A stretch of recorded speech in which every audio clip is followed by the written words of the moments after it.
자, 오늘은 좀 복잡해 보일 수 있는 기술 이야기.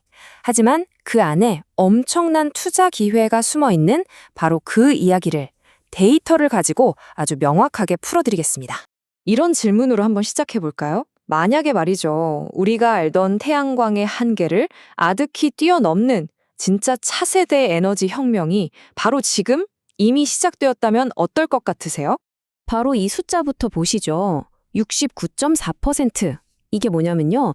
2035년까지 예측되는 페로브스카이트 태양전지 시장의 연평균 성장률입니다. 아니 거의 70%에 가까운 연평균 성장률이라니 이건 뭐 재생에너지 산업 전체를 통틀어도 거의 전례가 없는 말 그대로 폭발적인 수치라고 할 수 있죠. 그럼 뭐 아주 먼 미래 얘기 아니냐고요? 아니요. 단계적으로 한번 볼까요? 불과 몇 년 뒤, 그러니까 2030년이 되면 이 시장이 무려 70억 달러, 우리 돈으로 치면 약 9조 원 규모가 될 거라고 합니다. 이건 막연한 이야기가 아니라 정말 코앞으로 다가온 현실이라는 거죠. 여기서 끝이 아닙니다. 장기적으로 보면요. 잠재력은 정말 어마어마합니다.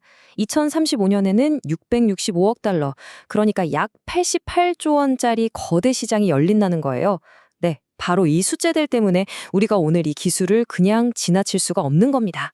자, 그럼 슬슬 궁금해지시죠? 도대체 페로브스카이트, 이게 뭐길래 이렇게까지 시장이 들썩이는 걸까요? 이 게임 체인저의 정체를 한번 파헤쳐 보겠습니다. 아주 쉽게 설명해 드릴게요. 페로브스카이트 태양전지라는 건요, 빛을 전기로 바꾸는 핵심 부품.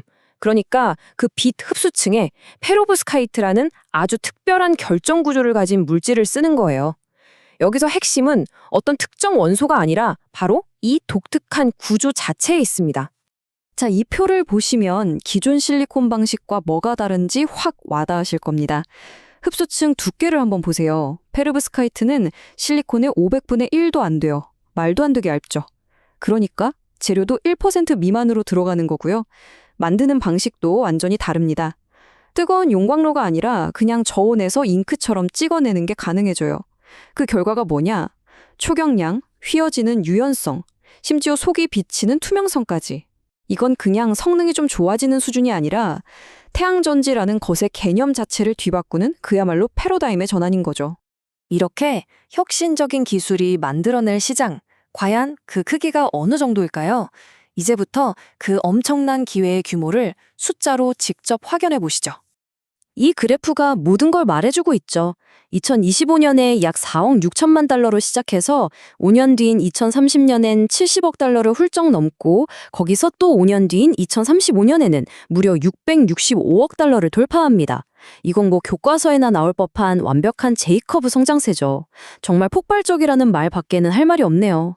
그렇다면 지금 이 시장을 이끌어가는 곳은 어디일까요? 현재로서는 아시아 태평양 지역이 절반이 넘는 52%로 압도적입니다. 특히 주목해야 할 곳은 바로 중국이에요.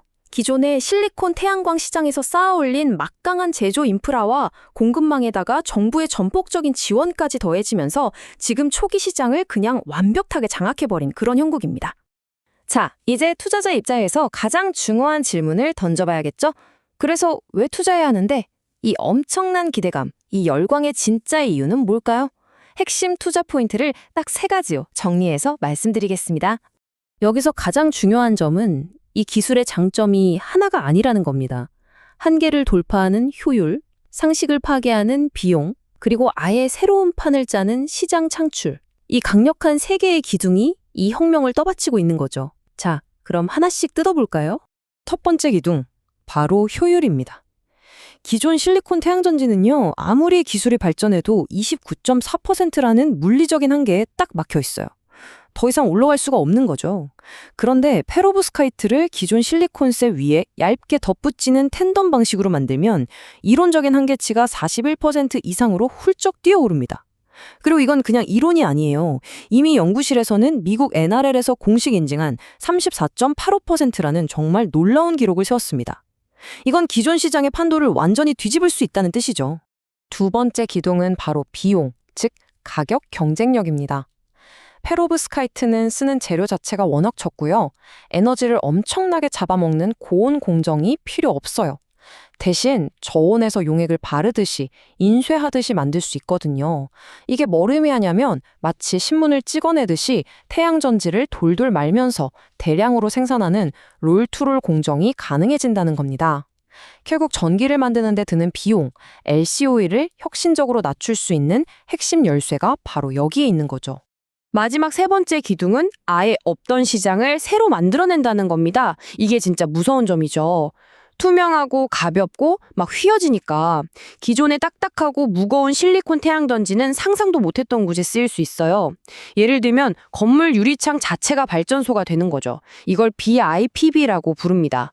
또 자동차 지붕에 붙여서 보조 동력으로 쓰고 심지어 실내에 희미한 불빛만으로도 웨어러블 기기나 IoT 센서를 돌릴 수 있게 됩니다. 이건 그냥 기존 시장을 뺏는 게 아니라 새로운 시장을 창조하는 수준인 겁니다. 자, 그런데 이렇게 좋은 이야기만 있을 리는 없겠죠. 모든 혁신 기술의 이면에는 반드시 넘어야 할 산이 있습니다. 투자자라면 이 장밋빛 전망 뒤에 숨어 있는 그림자, 지금 리스크를 반드시 확인해야 합니다. 아주 결정적인 허들 두 가지를 짚어보겠습니다. 첫 번째 허들은 바로 안정성 문제입니다. 쉽게 말해 내구성이죠. 이 페로브스카이트라는 소재가 좀 까다로워서요. 물, 산소, 열, 그리고 자외선에 아주 약합니다. 이런 것들에 노출되면 성능이 금방 떨어져 버려요. 업계의 목표는 당연히 실리콘처럼 25년 이상 짱짱하게 버텨주는 건데 이걸 위해서 외부 환경으로부터 소자를 완벽하게 막아주는 봉지 기술과 소재 자체를 더 튼튼하게 만드는 연구가 지금도 아주 치열하게 진행 중입니다. 그리고 두 번째 허드는 어쩌면 안정성보다 더 치명적일 수 있는 문제입니다. 바로 독성 문제입니다. 현재 고효율을 내는 페로브스카이트에는 안타깝게도 유해 중금속인 납이 들어갑니다. 패널 1제곱미터당 약 0.4g 정도인데요. 양만 보면 에게? 그게 다야? 싶을 수도 있지만 만약 패널이 깨지거나 수명이 다해서 버려졌을 때 이 납이 토양이나 지하수로 흘러들어갈 수 있다는 건 정말 심각한 문제입니다. 이건 그냥 막연한 걱정이 아니라 유럽의 유해물질 제한 지침, 즉 ROH나 미국 환경보호청 EPA의 식수 기준 같은 아주 구체적인 규제와 정면으로 부딪히는 문제예요. 물론 과학자들도 이 문제를 해결하기 위해 납이 새어나오지 못하게 꽉 막아버리는 기술이나 아예 납 대신 주석 같은 다른 물질로 대체하려는 연구를 하고 있습니다. 하지만 이 문제가 해결되지 않으면 진정한 의미의 대중화는 어렵다고 봐야죠. 자, 그런데 이런 리스크가 있는데도 불구하고요. 상용화를 향한 글로벌 경쟁은 그 누구도 기다려주지 않습니다.